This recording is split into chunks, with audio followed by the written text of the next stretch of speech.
Bugün İskoçya'daki Kuzey Berwick kasabasına yolunuz düşerse, sizi huzurlu atmosferiyle etkisinde bırakan, deniz kokusunun sokaklarına sindiği sakin ve huzurlu bir sahil kasabası karşılar. Ayrıca burası o kadar büyüleyici bir kasaba ki, son yıllarda İskoçya'da yaşamak için en güzel yerlerden biri olarak gösterilmişti. Fakat bu huzurlu ve sakin görüntünün ardında, İskoçya tarihinin en korkunç ve en zulüm dolu acımasız cadı avlarından birinin karanlık izleri yatıyor. Bu karanlık olayların başlangıcı ise 1589 yılında İskoç Kralı 6. James'in Danimarka'ya giderek yeni eşi Anne'yi ülkesine getirmek istemesiyle başlamıştı. Ancak kral denizdeyken korkunç bir fırtına patlak verdi. Gemisi neredeyse sulara gömülüyordu ve James güçlükle hayatta kalıp geri dönmeyi zorluklarla başarabildi. Normalde çoğu insan bunu talihsiz bir kaza olarak görüp unutabilirdi. Ancak Kral James için durum çok ama çok farklıydı. Cadılara karşı büyük bir takıntısı olan kral, çıkan bu fırtınanın kendisini öldürmek isteyen Kuzey Berwick'li cadılar tarafından yaratıldığına kesin olarak inanıyordu. Hatta söylentilere göre cadılardan biri, bu korkunç fırtınayı yaratabilmek için bir un eleğinin içine oturup denize bile açılmıştı.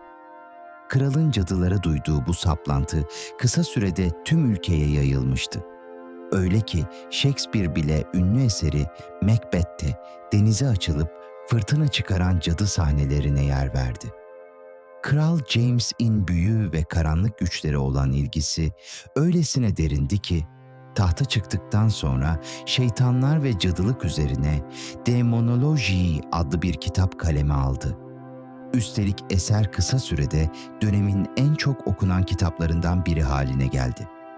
Kralın fitilini ateşlediği bu cadı avı sırasında yalnızca Kuzey Berwick ve çevresinde yaklaşık 70 kişi suçlanıp ağır işkencelere maruz kaldı. İskoçya genelinde ise sayı neredeyse 4000'e ulaştı ve binlerce insan korkunç şekilde can verdi. Üstelik en korkunç tarafı, cadılıkla suçlanmak için gerçekten cadı olmanız gerekmiyordu. Sadece kızıl saçlı olmanız, vücudunuzda sıradan bir ben ya da doğum izi bulunması, hatta solak olmanız bile şüpheli görülmeniz için yetiyordu. Ve bir anda kendinizi St. Andrews Kilisesi'nin karanlık ve soğuk zindanlarında bulmanız işten bile değildi. O dönemin işkence yöntemleri ise insanın kanını donduracak kadar korkunçtu. Ağızları kapatıp insanları susturmak için kullanılan metal maskelerden bedenleri parçalayan acımasız demir aletlere kadar sayısız işkence uygulanıyordu. İnsanlar bu dayanılmaz acılara daha fazla katlanamayınca yalnızca kurtulabilmek için sorgucuların duymak istediği her şeyi kabul etmek zorunda kaldı.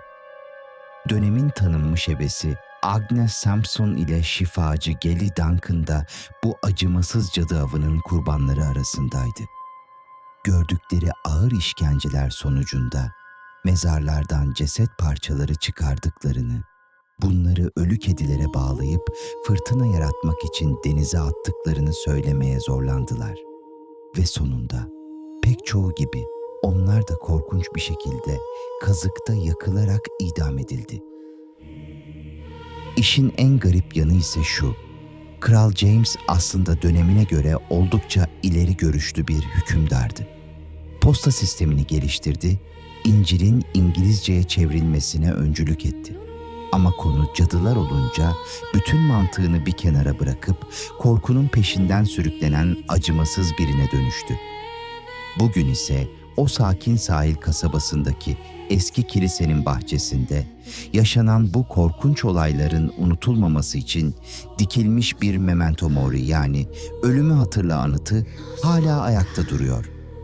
Sanki geçmişte yaşanan acıları ve karanlık çığlıkları hala sessizce insanlara anlatmaya devam ediyor. Karanlık tarih bazen masallardan daha korkunçtur. Bu hikaye hakkında ne düşünüyorsunuz?